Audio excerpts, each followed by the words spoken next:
Suicide Squad. The most villainous scum of the DC universe are recruited for a top secret Black Ops mission, and look, Batman's there too!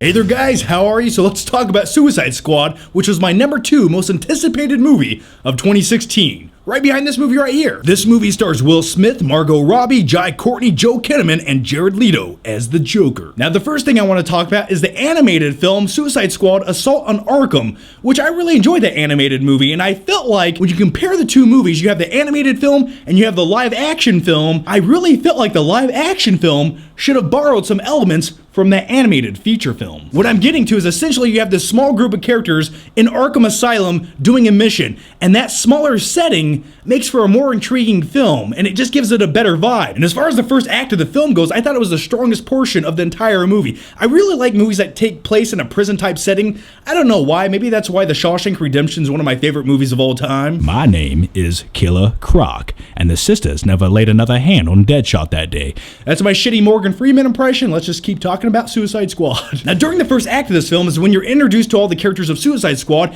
and it shows their backstories via flashbacks. That's how you get their character motivations, and that's how they set up each character throughout this movie, with multiple flashbacks. Essentially, half this movie is flashback sequences. I thought it was the best way to build up their characters and give you the backstory as quick as they possibly could. For instance, I thought Deadshot's backstory was really intriguing. It really set him up and made me care about Will Smith as Deadshot. And then you have Margot Robbie, who plays a sexy, seductive Harley Quinn, Mr. J's Puddin'.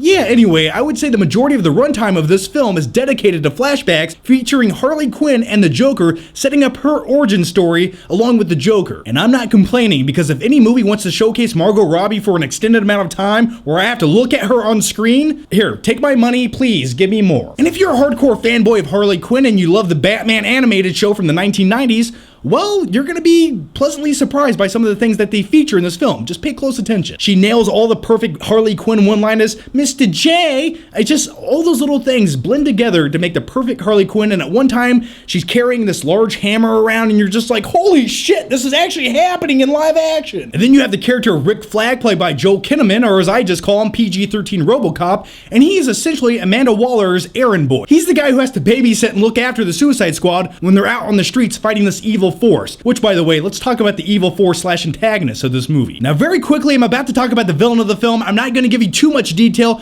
but just know none of this is a spoiler whatsoever. It will not ruin your movie-going experience, because as far as the villain of this movie goes and the antagonist, that's just a MacGuffin for the Suicide Squad to come together and walk through the streets and kick some ass. The villain does not matter in this movie. It's just there. It's something for them to fight. So I assure you, when I talk about the villain of this movie, I'm not spoiling anything. I promise. I would say as far as the villain of the film, which, by the way, is not the Joker is prevalent throughout the movie here and there during flashback sequences, but the main thread of the movie is this magical hocus pocus mumbo jumbo that's just thrown at you, and tonally it feels very different than what it should compared to the rest of the members of the Suicide Squad. Now, I understand that the villain of this film is taken from previous comic books and interjected into this live action movie, but sometimes certain things from comic books just don't quite mingle well with live action, and they kind of take you out of it. Now listen, it's not like I can't suspend my disbelief, because in other DC movies you have Superman, a man who can fly around and he's allergic to green rocks and shit. So yeah, as far as the villain of this movie goes, it was kind of like Groot mixed with Steppenwolf, and then you just get some boring, uncharacteristic villain who has a shitty plan. And what is this villain's master plan? Well, his plan is to stand around in a building until the Suicide Squad shows up. In the meantime, he formulates a shitty zombie-like army who are all almost as useless as the Putty Men were in the Power Rangers TV show. But with all that said, it doesn't mean along the way that there wasn't some really cool badass action sequences or some really heartfelt, intriguing character scenes, especially between Harley Quinn and Deadshot. And I also liked how each character exhibited humanity towards one another.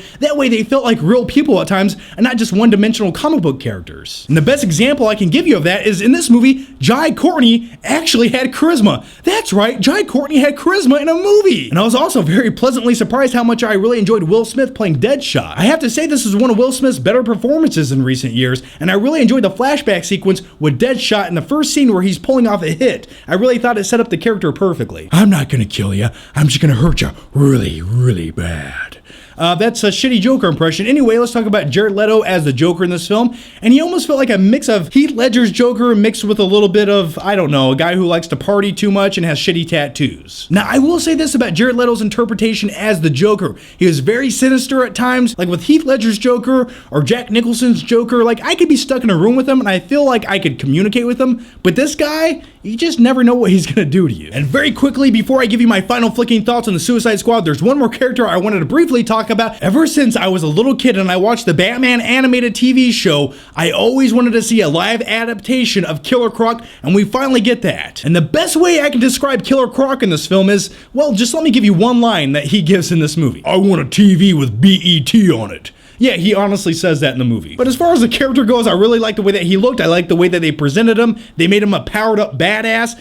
And I would say he has some funny one-liners in the movie. So here are my final flicking thoughts on Suicide Squad. As far as the overall tone goes, it attempts to have that escape from New York vibe. You have this crew of people wandering the streets, it's dark out, it should be menacing and scary and claustrophobic, but you never really feel that. It sort of just feels like a hodgepodge of random things happening from point A to point B until the climax of the movie. And one other negative I have with the movie is it does feel a little bit choppy at times, because I know for a fact that they did go back and reshoot some scenes for this movie, and some of those scenes, and I can't be quite sure, do feel like they're interjected right into the middle of other things happening in the movie. For example, it's almost like they wanted to add more action into the movie, so they quickly shot these easy, quick action sequences, and they don't really add up to be anything else. They just sort of happen, and it's like, oh, that happened, now we don't care anymore. But you know what? With all those negatives behind us now, let's talk about the positives. And my biggest positive I can give this movie is it made me give a shit about each one of the Suicide Squad members. Because that's what matters, the characters of Suicide Squad. If you don't buy into these characters, no matter how over the top they are or no matter how crazy and bizarre they are,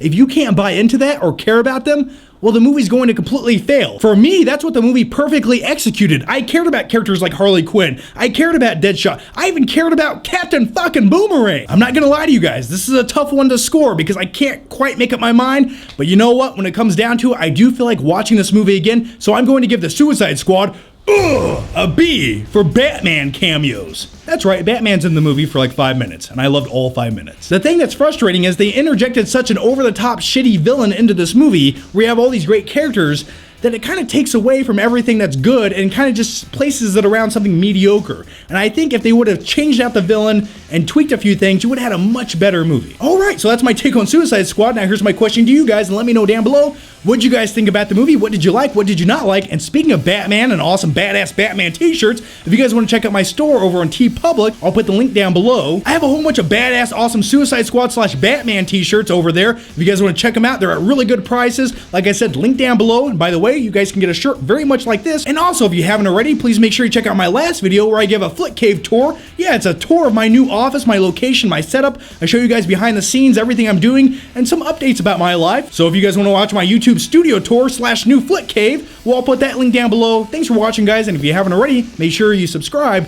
That way I can see you next time.